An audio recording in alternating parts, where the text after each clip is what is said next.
discuss one more concept on this topic, which is types of motion.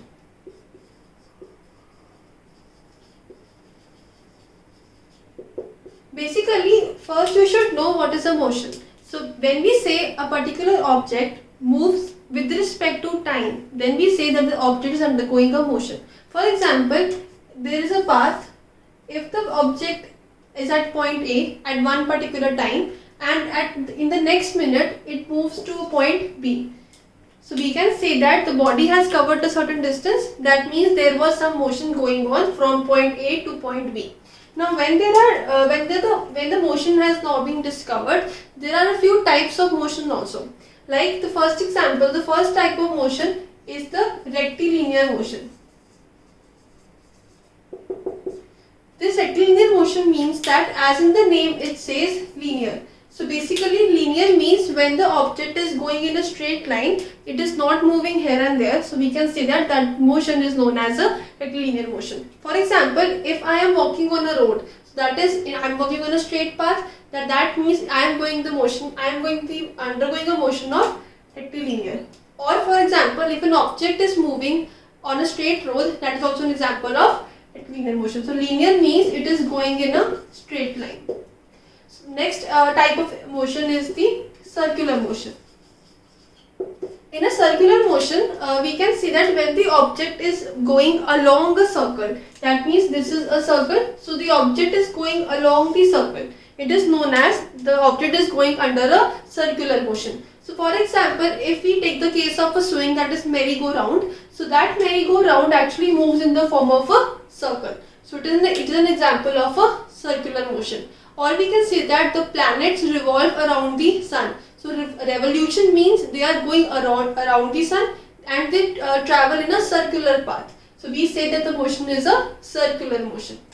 The next type is the rotational motion. So rotational motion is that when the object is moving along its axis. For example, like the case of Earth. The Earth or some other planets, they always rotate about their own axis. So this rotation is known as the rotational motion. Or let us take one more example. If I take the case of a fan. So fan always revolves with a fixed axis. And that axis is fixed to the upper, or we can say to the upper part of your house. So we can say the ceiling. So we can say the fan is rotating about this axis. So it is also a type of rotational motion. The next type is the periodic motion. So periodic means when the object is going in a to and fro motion, that means it is going forward, then it is coming backward, then again it is repeating the process. So we can say that when the object is repeating its motion after a particular time, and that motion has to be in a to and fro motion. So that is type of motion is a periodic motion. The best example is that of a simple pendulum. The next type of motion is the rolling motion.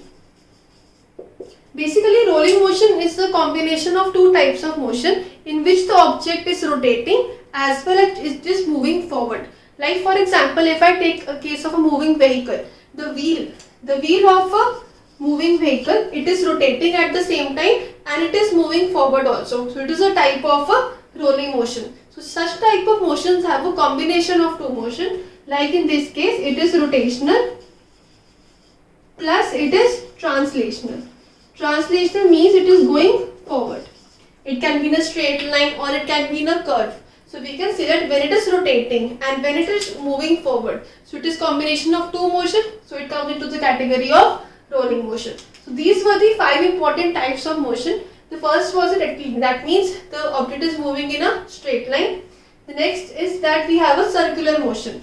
That means the object is moving along a circle like in the merry-go-round.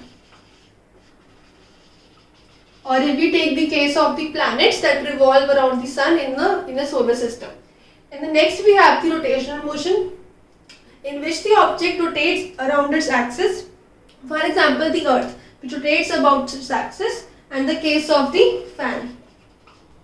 The fourth was the periodic. That means it starts to move again and again at the equal intervals of time. That means it repeats its motion. And the next was the concept of rolling motion. So this was everything about the types of motion.